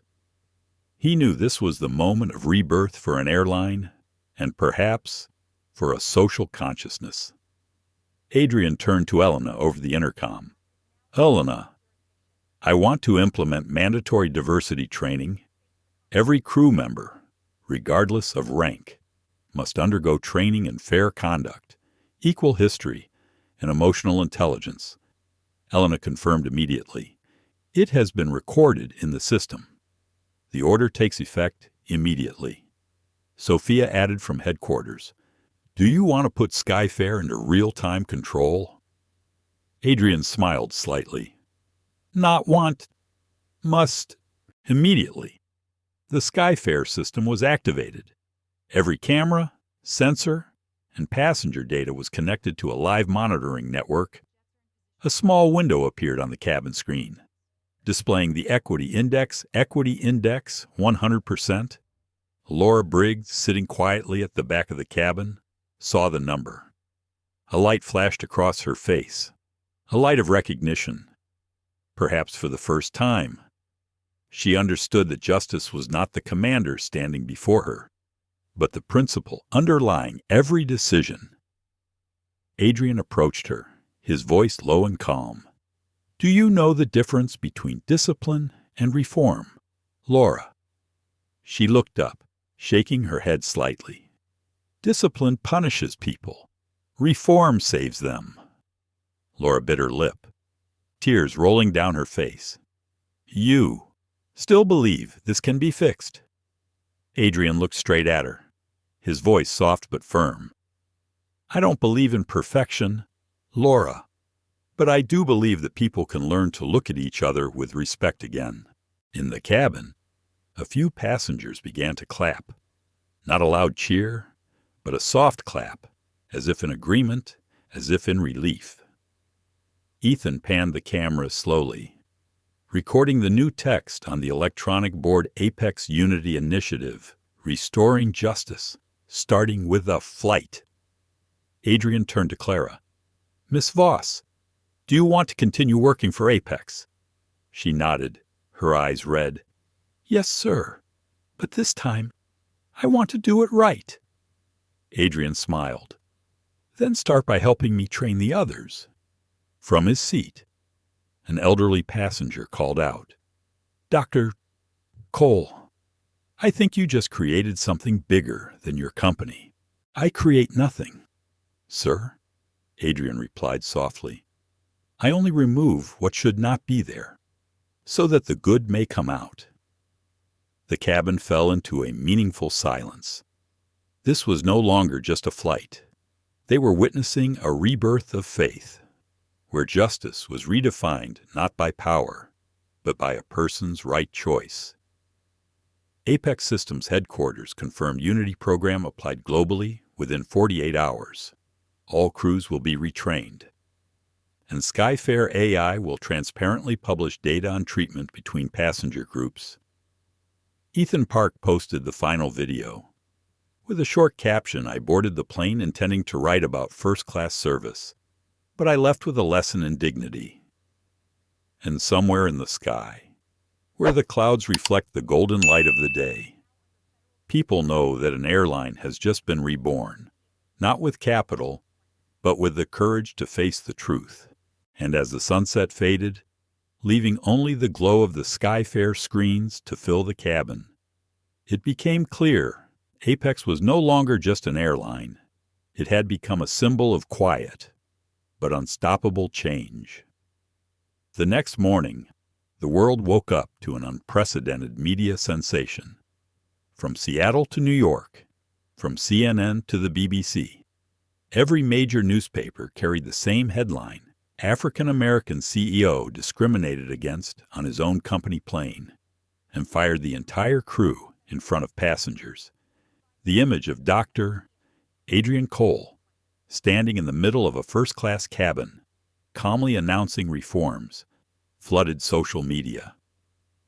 America was silent for a moment, not because of anger, but because people had never seen such a strong, yet calm, response. NBC News described it as a moral revolution in the air. The Guardian called it a historic moment when dignity triumphed over power. And millions online shared the same hashtag, all fly fair with Apex, within 24 hours. Ethan Park's video had been viewed more than 45 million times. He added no background music, no editing, just white text on a black background. When justice knows how to fly, it needs no wings, only courage. At Apex Systems headquarters in Seattle, the phones rang nonstop. International partners, news outlets, and human rights organizations all wanted to interview Adrian Cole, but he declined most of them, telling CBS simply, "Justice doesn't need to be promoted. It needs to be maintained, but public opinion cannot be stopped." Social media exploded. People dug up forgotten cases of discrimination, passengers who were judged by their appearance, flight crews who were silent. Those stories, now, all converged under one name, Apex. But unlike the fear that an airline usually faces when a scandal breaks out, Apex witnessed something no one expected: a surge in public trust. According to Bloomberg, bookings on the Apex air charter platform increased 19% in the first 24 hours. A woman in Chicago wrote, "I booked my Apex flight simply because I wanted to be treated like a human being, not like a booking code." In Los Angeles, a white veteran said in an interview, "I used to think justice was just a slogan. But after seeing him do it in the open, I believe there are people who truly live by principles. Not only the people, but also the Aviation Ethics Board, AEB, the Federal Aviation Ethics Board, has stepped in. An official investigation has been opened, not only to examine the behavior of Laura Briggs and Nathan Reed, but also to examine the entire recruitment and passenger monitoring process of other airlines." AEB Chair Margaret O'Donnell said on television, "We see this as a wake-up call for the industry. The question is no longer who is wrong, but how did this go on for so long?" And soon after, Apex internal report was made public, an unprecedented decision. The report showed that 6 other employees in the IT and data monitoring departments were involved in the network manipulating passenger information, editing logs to hide incidents of racism. All 6 were fired on the same day, and Apex immediately issued a statement: "We don't punish for image, we act for truth." The news spread, and a strange thing happened. Apex Systems' stock price, which had been predicted to plummet in the wake of the crisis, rose 8% in just 2 days. Investors realized that trust can have real economic value. Meanwhile, Richard Kane, the passenger who had taunted Adrian on the flight, became the focus of outrage. His company, a private equity group in Dallas, issued a statement: "We do not tolerate offensive and discriminatory behavior." Our cooperation contract with Mr. Richard Kane is officially terminated. The photo of Mr. Kane bowing his head and leaving the office was circulated all over the news. And for once, the public did not gloat, but remained silent, because they understood that the collapse was not a result of revenge, but the natural result of an awakening world. In Seattle, Adrian Cole continued his routine. He declined television invitations and met with a group of young employees in the large conference room of Apex Systems. A new slogan had been hung on the wall. Respect is our altitude. Respect is our altitude. He looked at them, spoke slowly, without any aura, just the sincerity of a man who had experienced that day. I didn't want to be a hero. I just wanted to know.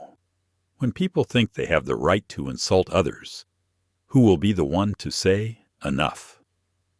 Sophia Patel sat at the end of the table, smiling. And you said it, with your silence.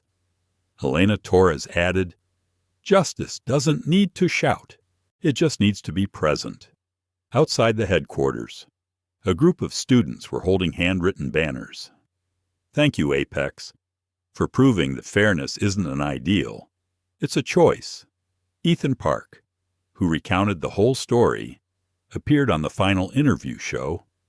When asked what he thought made this story resonate with millions of people, he simply replied, because everyone has been looked down upon, but not everyone has had the opportunity to respond with kindness. In the cockpit that day, justice was at work, but on the ground today, a new culture is taking flight.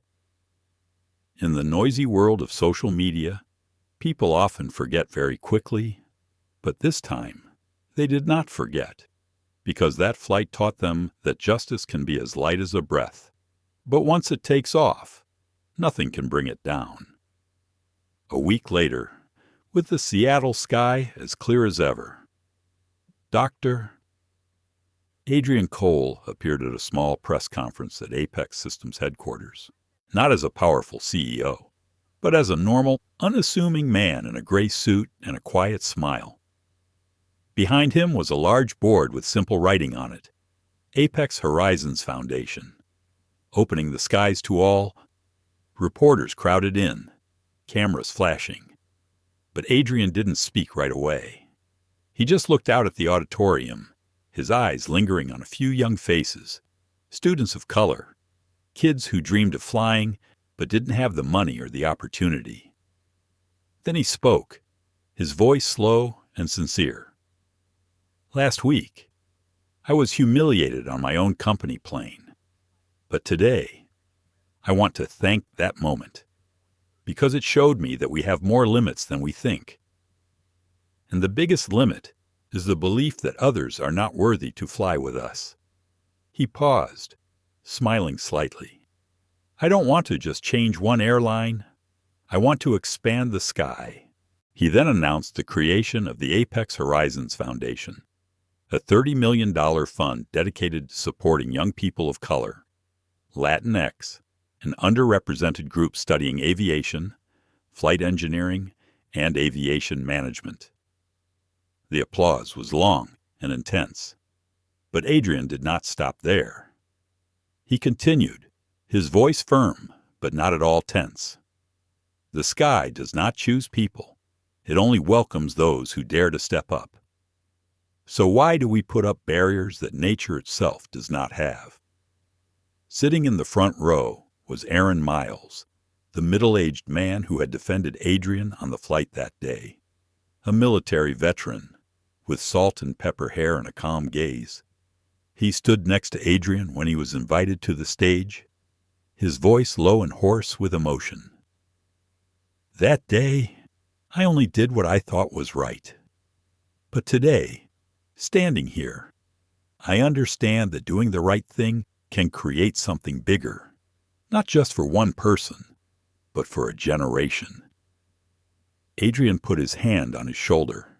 Aaron, I want you to be a founding member of the Horizons Foundation. We won't just help people learn to fly. will teach them to believe they can."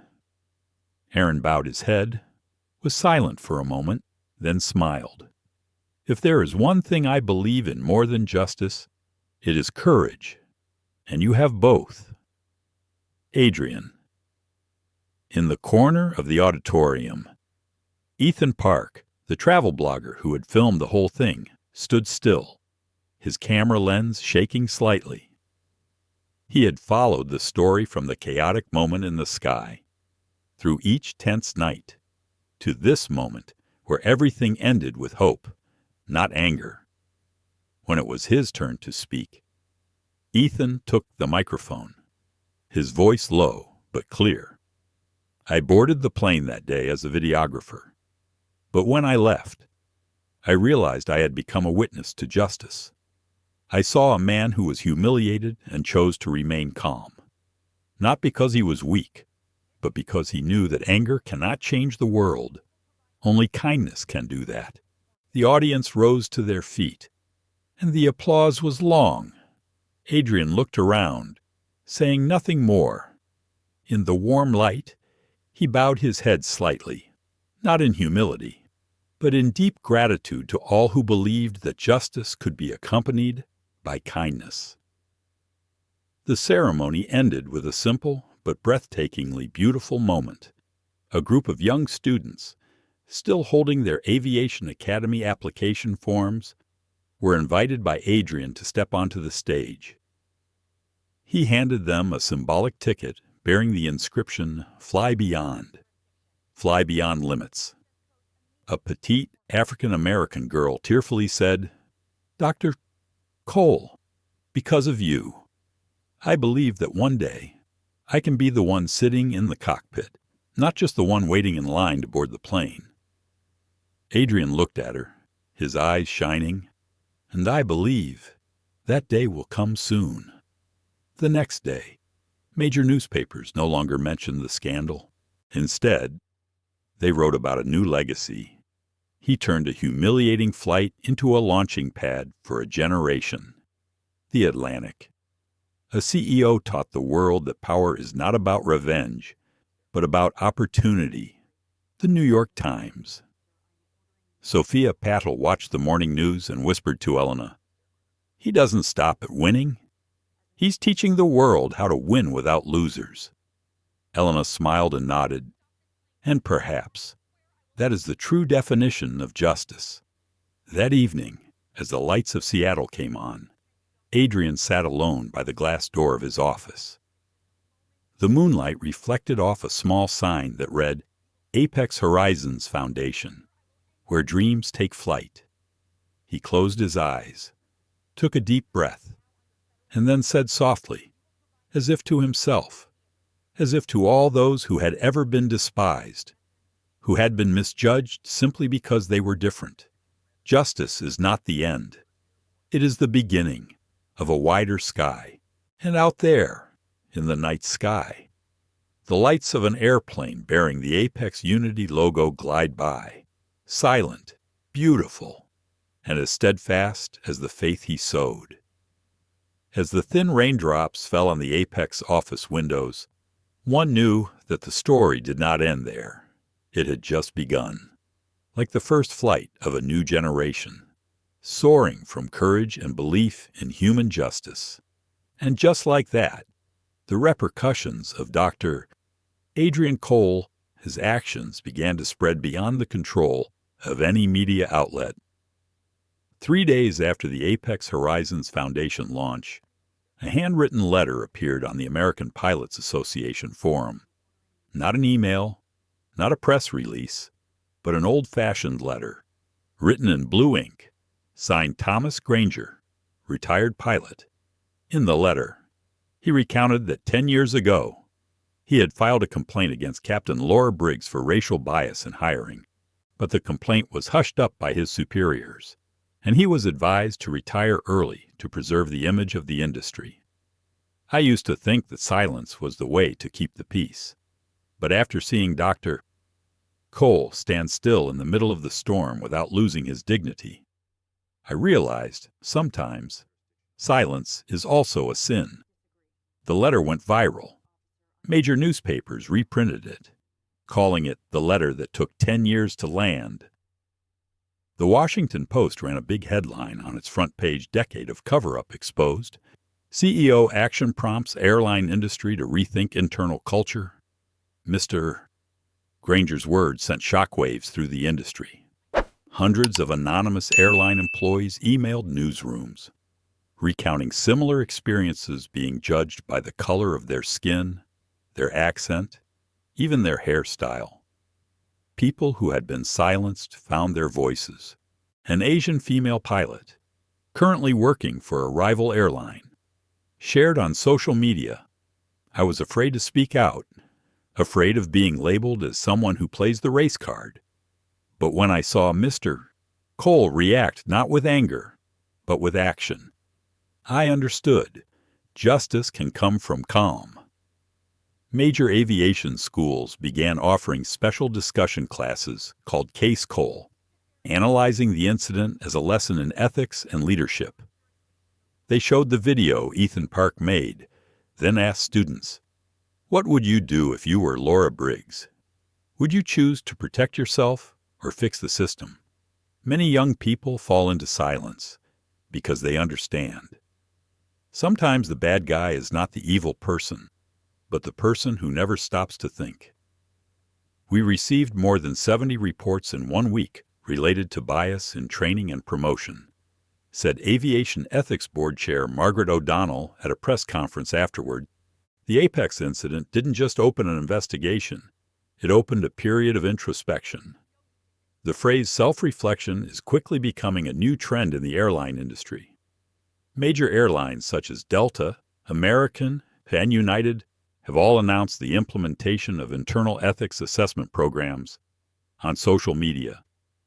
The hashtag #WatchTheColeEffect began to spread, not as a promotional campaign, but as a symbol of how people can confront injustice without hatred. At Apex headquarters, Adrian watched everything from a monitor. He didn't smile, nor did he appear proud. He just said softly to Sophia Patel, who was standing next to him, "The good thing isn't that they're talking about me. It's that they're starting to talk to each other." Sophia nodded, her eyes shining with excitement. "You know, airlines are calling us now to license our Skyfare AI. They want to integrate our fairness system into their passenger rating process." Adrian let out a small breath. "Good, but only if they understand that Skyfare isn't technology, it's coded common sense." In a short interview with CNN, the host asked him, "Do you think you changed the airline industry?" Adrian smiled and replied briefly, "I just hit the right point, where people realize they have forgotten why they took off." The quote became a viral hit. One newspaper commented, "Adrian Cole doesn't fight to win. He fights to remind us who we are." In another corner of America, Thomas Granger, an old pilot, received thousands of thank you letters from his young colleagues. He replied to all of them with a short line, "I don't need thanks. I just need you to not be silent," at an international aviation conference held in Geneva. The main theme that year was renamed Leadership with Dignity. Leadership with Dignity. And the person invited to give the opening speech, none other than Dr. Adrian Cole. When he stepped onto the stage, the light fell on his calm, unassuming face. He opened with a sentence that silenced the entire audience. "Justice is not when the wrongdoer is punished. It is when the right person is made an example of." He briefly told about that flight, about how he chose to remain silent, about the people who changed after the incident. Someone asked me if I regretted it. I said no, because without that insult, we would never have seen the beauty of courage and kindness. When the speech ended, the entire audience stood up and applauded. An elderly reporter, with tears in his eyes, whispered to his colleague, "It's strange. This is the first time I've seen a speech about racism that makes people want to live better, not just angrier. And perhaps that is Adrian Cole's second legacy, not just the Horizons Foundation, but a new wave of awareness where people learn to confront injustice with wisdom, not with revenge. That evening, in the Apex office, Adrian stood by the window, watching the city lights reflect off the sky. He whispered to Sophia, "I think there will come a day when we won't need any funds, programs, or hashtags. We'll just need people to treat each other fairly." Sophia smiled, and that day started with a flight. Right. Adrian looked out into the distance, where a plane was disappearing into the clouds. "No," he replied slowly. "It starts with the right look." Adrian Cole's story is no longer about one person or one airline. It has become a guide to living, teaching people how to respond to contempt with kindness, and turn an insult into a lesson for the world. A year after that fateful flight, the skies over America seemed clearer, not because there were fewer clouds, but because people began to look at each other differently. Apex Systems has now completely changed. At every airport, at every airline check-in counter, people can see the information displayed on large screens. Skyfair AI Network, current fairness index 98.7%. Every passenger, regardless of race or class, is welcomed equally. No more judgmental glances. No more whispers of "Are you sure you're in the right seat?" Skyfair AI is now more than just a tool.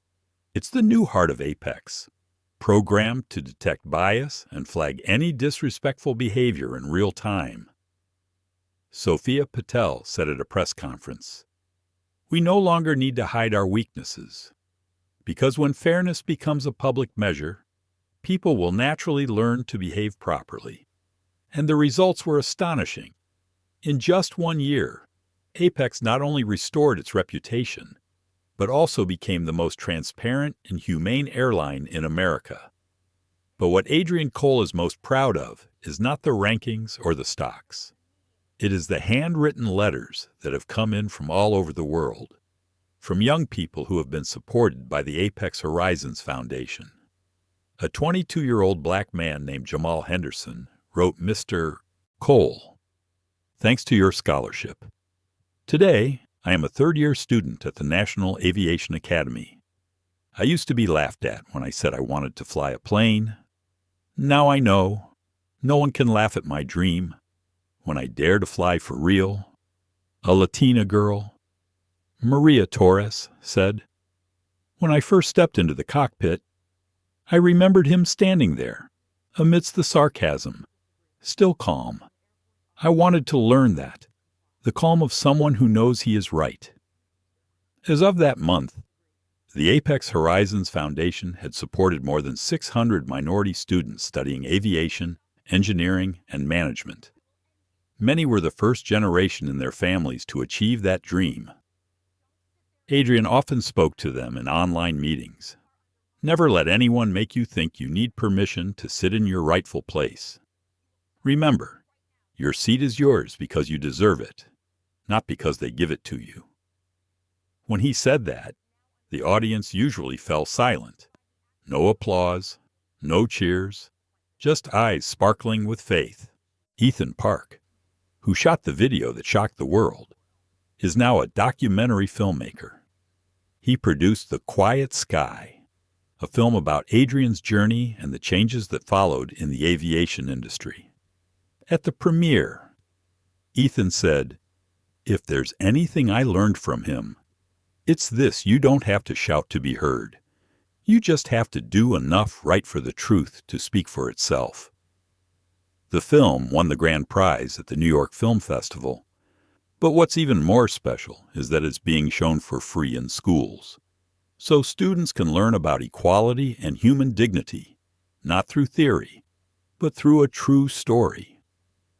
One afternoon, at the Apex Systems office, Adrian looked out at the Seattle sky, which was turning a pale orange. Sophia walked in, holding the latest report. "We're at 99% fairness," she said, her voice soft as a congratulatory note. Adrian smiled. "Good, but I don't need it to be perfect. I just need it to be real." She looked at him, understanding that behind that calmness was a whole philosophy of life, not seeking perfection, only seeking what was right. As night fell, he left his office and walked down the airport corridor where passengers were waiting to board their Apex flights. He walked slowly, his eyes following each person, each smile.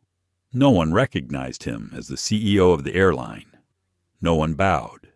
No one cleared the way. And that was what he wanted, a world where everyone was so equal that it didn't matter who anyone was. A little girl about 8 years old ran past, turned to look at him, and smiled innocently. Adrian bent down and whispered, "Do you like planes?" The little girl nodded, her eyes shining. "Yes, I want to fly a really big one, like the Apex pilots." He smiled gently. "Then remember, the sky always has room for those brave enough to dream." The child ran off, and Adrian stood and watched, his eyes shining with quiet pride.